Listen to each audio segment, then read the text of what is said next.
আপনারা দেখছেন TVN24 news network. সবশেষ আপডেটে স্বাগত জানাচ্ছি আমি তাসমি রুম্পা।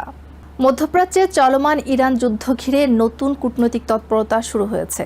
যুদ্ধবিরতি টিকিয়ে রাখতে পাকিস্তানের উচ্চ পর্যায়ের মধ্যস্থতাকারীরা তেহরানে পৌঁছেছেন, যেখানে তারা আমেরিকা ও ইরানের মধ্যে চলমান উত্তেজনা কমানোর চেষ্টা করছেন। বুধবার পাকিস্তানের সিনিয়র প্রতিনিধিরা তেহরানে পৌঁছে দুই দেশের মধ্যে চলমান আলোচনা এগিয়ে নেওয়ার উদ্যোগ নেন। এর আগে রবিবারের প্রথম দফার আলোচনা কোনো চুক্তি ছাড়াই শেষ হয়, তবে এরপরও পাকিস্তানের মাধ্যমে দুই পক্ষের মধ্যে বার্তা আদান প্রদান অব্যাহত রয়েছে বলে জানিয়েছে ইরানের পররাষ্ট্র মন্ত্রণালয়। বর্তমানে 2 সপ্তাহের একটি যুদ্ধবিরতি কার্যকর রয়েছে, যা আগামী 21 এপ্রিল শেষ হওয়ার কথা। তবে এখনও পর্যন্ত এই যুদ্ধবিরতি বাড়ানোর বিষয়ে আমেরিকা আনুষ্ঠানিকভাবে সম্মতি দেয়নি। তবুও উভয় পক্ষ বৃহত্তর একটি শান্তি চুক্তির বিষয়ে আলোচনা চালিয়ে যাচ্ছে। এদিকে মাঠ পর্যায়ে পরিস্থিতি আরও উত্তপ্ত হয়ে উঠছে।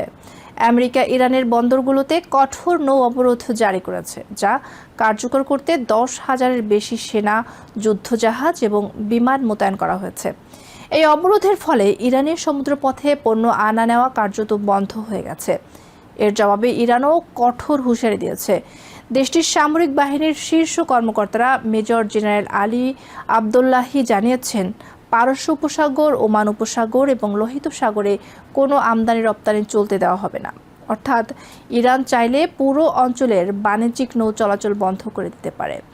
যদিও বিশ্লেষকরা বলছেন, ইরানের পুরোপুরি নিয়ন্ত্রণ প্রতিষ্ঠা করা কঠিন, তবে ইয়েমেনের হুথি গোষ্ঠীর মতো মিত্রদের মাধ্যমে তারা ইতোমধ্যে লোহিত সাগরে জাহাজে হামলার সক্ষমতা দেখিয়েছে। এছাড়া হরমুজ প্রণালীতে মাইন ও দ্রুতগতির নৌযান ব্যবহার করে জাহাজে হামলা চালানোর সক্ষমতাও তাদের রয়েছে। কূটনৈতিকভাবে পাকিস্তান গুরুত্বপূর্ণ ভূমিকা রাখছে। দেশটির সেনাপ্রধান সৈয়দ আসিম মুনির তেহরানে পৌঁছেছেন এবং দুই পক্ষের অবস্থান নিয়ে বিস্তারিত আলোচনা করছেন। একই সময়ে প্রধানমন্ত্রী শেহবাজ শরীফ সৌদি আরব সফরে গেছেন এবং শিগগিরই তুর্কি ও কাতার সফরের পরিকল্পনা রয়েছে, যা আঞ্চলিক কূটনীতিকে আরও জোরদার করবে। এদিকে ইসরায়েলও পরিস্থিতির দিকে নজর রাখছে। লেবাননে হিজবুল্লাহর বিরুদ্ধে চলমান যুদ্ধ সাময়িকভাবে বন্ধ করার সম্ভাবনা নিয়ে আলোচনা চলছে। তবে সম্ভাব্য যুদ্ধবিরতিতে হিজবুল্লাহ সম্মত হবে কিনা তা এখনও অনিশ্চিত। মানবিক পরিস্থিতিও ভয়াবহ হয়ে উঠছে।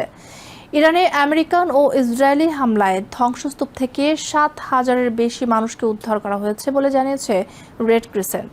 তবে হতাহতের পূর্ণাঙ্গ তথ্য এখনও প্রকাশ করা হয়নি।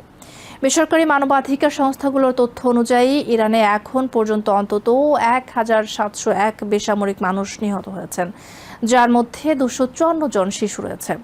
লেবাননে নিহতের সংখ্যা 2,124 ছাড়িয়েছে। অন্যদিকে পারস্য উপসাগরীয় দেশগুলোতে ইরান সম্পর্কিত হামলায় অন্তত 32 জন নিহত হয়েছে। ইসরায়েলে নিহত হয়েছে 22 জন, আর লেবাননের যুদ্ধে 12 জন ইসরায়েলি সেনা নিহত হয়েছে। এছাড়া আমেরিকার 13 জন সেনা সদস্য নিহত হয়েছেন। এর মধ্যেই প্রেসিডেন্ট ডোনাল্ড ট্রাম্প আবারও দাবি করেছেন এই যুদ্ধ খুব শিগগিরই শেষ হতে পারে।